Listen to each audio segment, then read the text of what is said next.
तर खंडणी प्रकरणी वाल्मिक कराड यांना त्याला अटक होण्याची शक्यता आहे। औदा कंपनीतील कर्मचाऱ्याला 2 कोटी रुपयांची खंडणी मागितल्याचा आरोप आहे वाल्मिक कराडवर आणि त्याला आता अटक होण्याची शक्यता आहे। सध्या वाल्मिक कराड याची राज्य गुन्हे अन्वेषण विभागाच्या अधिकाऱ्यांकडून चौकशी सुरू आहे। काही वेळात खंडणी प्रकरणात वाल्मिक कराडला अटक करून त्याला आज संध्याकाळपर्यंत केज येथील न्यायालयात हजर केलं जाण्याची शक्यता आहे।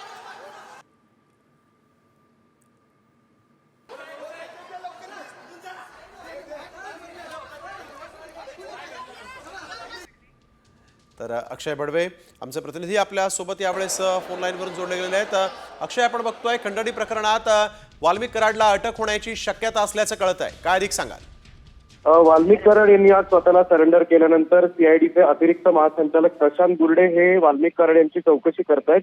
खरं तर औदा कंपनीतील कर्मचाऱ्याला 2 कोटी रुपयांची खंडणी मागितल्याच्या आरोपी प्रकरणी वाल्मिक कराड यांना आज अटक होण्याची शक्यता आहे। त्यांची वैद्यकीय चाचणी केल्यानंतर अटकेची प्रोसेस जी आहे ती पूर्ण होईल आणि आज संध्याकाळपर्यंत त्यांना केज या ठिकाणी जे खरं तर न्यायालय आहे त्या ठिकाणी देखील हजर करण्याची शक्यता आहे।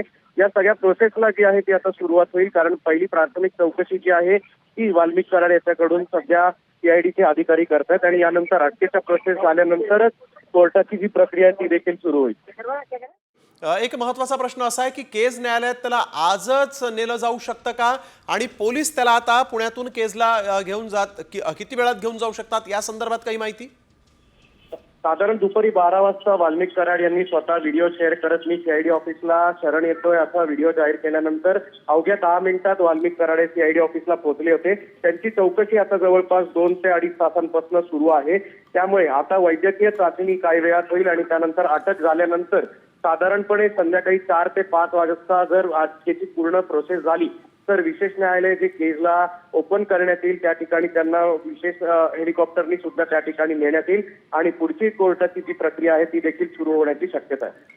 बिलकुल अक्षय, एक महत्त्वाचा प्रश्न असा आहे की केवळ खंडणी प्रकरणामध्ये त्याला अटक होऊ शकते असं दिसतंय, परंतु या सगळ्या प्रकरणामध्ये हत्येचा आरोप वाल्मिक कराडवर होता। त्या प्रकरणामधून सीआयडी त्याला अटक करण्याची शक्यता आहे का, किंवा त्या अँगलनं सीआयडी तपास करून त्यावर हत्येचाही गुन्हा दाखल केला जाऊ शकतो का?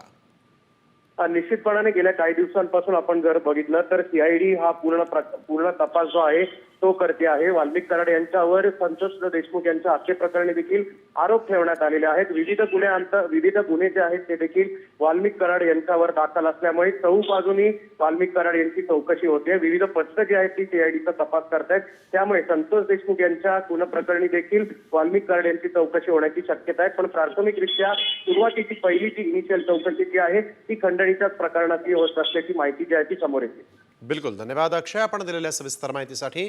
तर खंडणी प्रकरणामध्ये कराडला अटक होऊ शकते अशी शक्यता आहे आणि आता त्याला इथून केजच्या न्यायालयामध्ये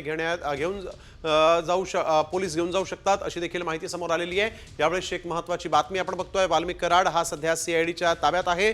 त्यानं सीआयडीच्या मुख्यालयामध्ये येऊन सीआयडीच्या अधिकाऱ्यांसमोर स्वतः तो शरण आलेला आहे, सरेंडर झालेला आहे आणि यामुळे आता या सगळ्या प्रकरणाची सखोल चौकशी सुरू झाली आहे। गेल्या 2 तासांपासून ही चौकशी होत आहे।